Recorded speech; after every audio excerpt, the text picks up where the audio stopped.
Hi everyone, the last part of video optimization that I want to show you is the video thumbnail. The thumbnail that you create, that you put on YouTube, and that's going to be found in the search results page when someone types in a keyword and your video pops up.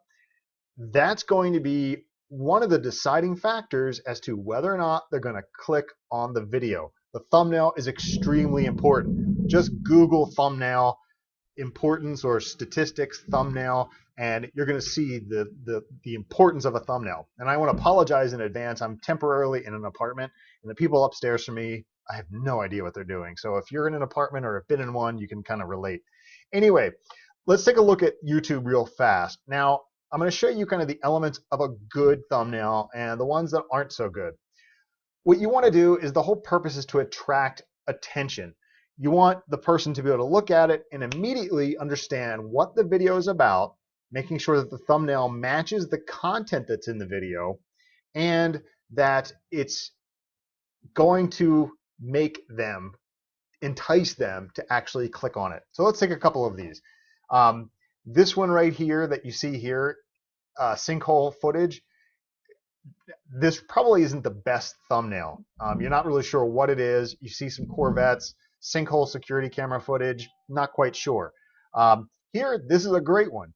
It's an interesting one. It's an interesting thumbnail. The law won't be told. You know, it's kind of that, it's very simple. You can read what's on the screen. It's black and white, simple. 40 weird word origins. That's another good one. Now, this one's a good one as well. It has this person's face. What's the deal with unboxing videos? I would say this one's good as well because it's, Terminator. This one is good because obviously it's a young woman's face. She's pretty. She's doing something, and you can see what she's doing. Her fingers are pixelated. This one right here, probably not so much. And the reason why is you want, again, this one's not very enticing. This one, depending on, again, your audience, that may or may not be enticing. But for instance, this one, it's just a couch, not really.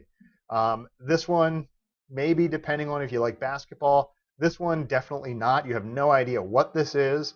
So this one, probably not, but maybe it is if you're a snowboarder and you like Shaun White, that type of thing. So really what you want to do is make sure that your target market, you understand your target, and your thumbnail is going to entice them to click on it. So you should know your target market. If your target market is basketball, people who love basketball, maybe this one right here is an amazing one because everyone likes to see the shot being blocked.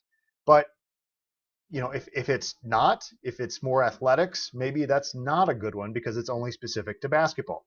So again, what you want to do is know your target market, have them click on your video. Make sure that it's clear. Make sure that the thumbnail adequately represents the content of the video. If you have words, make sure the words are readily readable and understandable.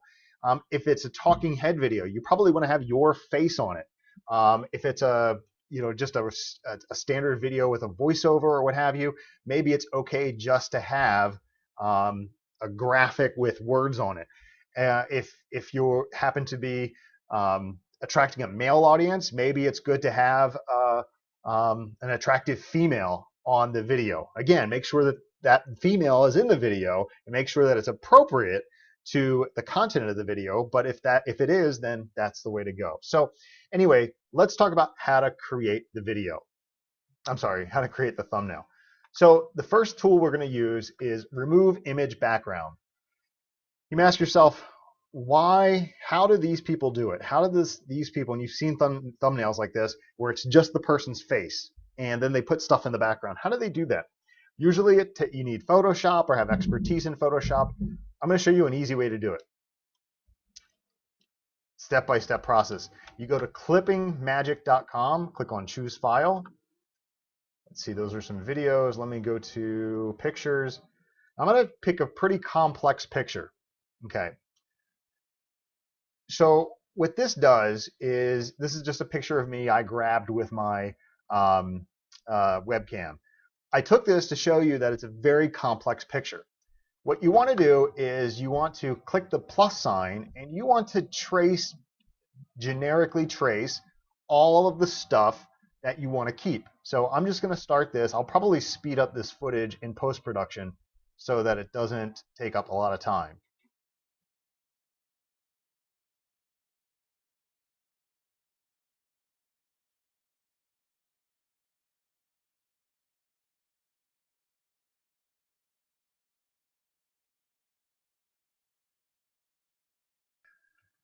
Okay, so at this point, you don't need to color everything green. You're just trying to get a swath of different colors that are in the image that you want to keep, to preserve.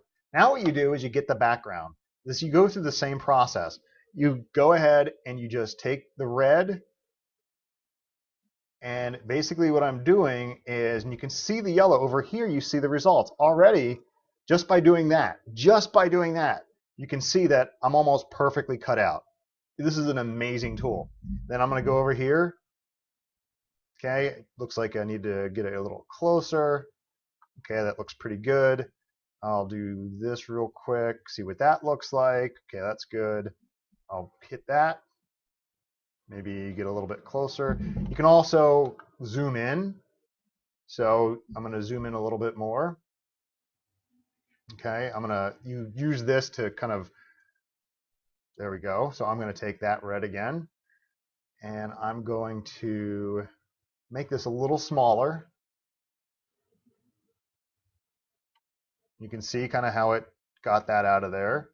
See if I can do it right here as well. There we go. And then maybe just like that. Okay, so far so good. I'm going to move it again. Okay, it looks like over here there's a little bit of stuff I want to get rid of, like right here. What I do is I actually watch the right side of the screen because it's more precise, because I can see exactly where I want to kind of remove some things. So let's just say if I want to remove, let's just say, let's go down here, and I want to remove this little area. I go ahead and take that, and then just kind of touch it up a little bit, that type of thing. But if you look at it now, and I zoom out, whoops, that was not good. Let me see, is there an undo? Yes, there is an undo. Okay. All right, so let's go here. And now you can see it's perfect. I'm without doing a lot of Photoshop or anything, it's perfect. So I'm going to go to download, generating result, download result, and it automatically downloads to your hard drive, which is amazing. So that's how you grab the file. Now is the next step, which is going to be how to create the thumbnail itself. Okay, so now we're in PowerPoint, and this is going to be, I just want to show you how to do this really simple. I'm going to change the background. So I'm going to go to Format Background, and I'm just going to pick some sort of solid color. So solid, I'm going to pick, just for the heck of it, just whatever looks good here. Maybe this one, maybe kind of a steel gray or whatever color that is. Then what I'm going to do is, let me delete these things right here. So I have a blank slide. I'm going to insert my picture. So you can see there I am. And then what I'm going to do is I'm going to insert a text box. And I'm going to put how to make, let's see, I'm going to do another text box. Awesome. And another one, thumbnails. Of course, I could spend more time in choosing fonts and all that kind of stuff, but I just want to show you how easy this is. So you take that, and I'm going to go ahead and increase the font size.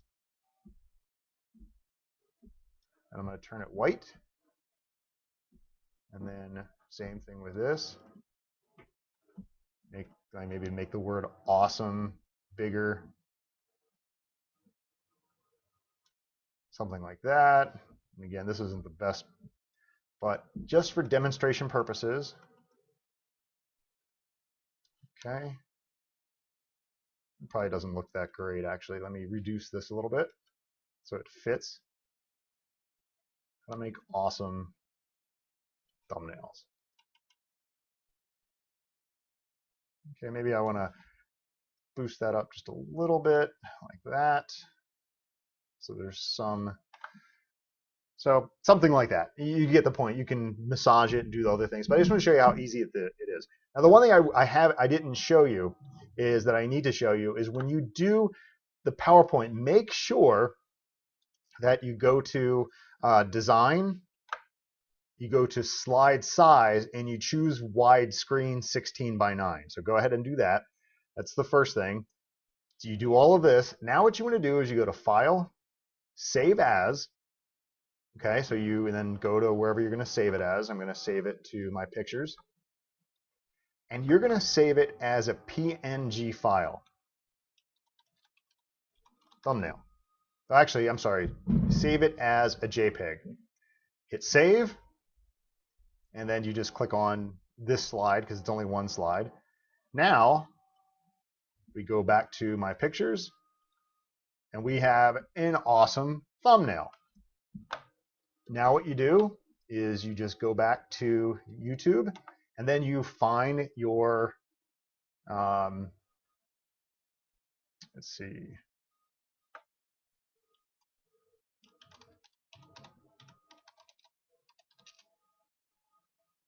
Okay, go back to YouTube. I am going to go to Video Manager. I'm going to click on Edit. And then I'm going to do Custom Thumbnail. Choose my thumbnail, and it's uploading, and now you can see my custom thumbnail. And again, I showed you I could do a much better job, but I showed you that to show you how easy it is to create a custom thumbnail from scratch without using any software at all. And those are the two. It's clippingmagic.com, so that you can get yourself in just by yourself and delete all the background, and then PowerPoint to actually create the image. So that's it. I'm sorry if I rambled quite a bit in this video, but I wanted to show you and kind of give you an idea of why it's important to have a thumbnail, the reason for having a good thumbnail, what constitutes a good thumbnail, and then how to create an awesome thumbnail. Thanks for watching.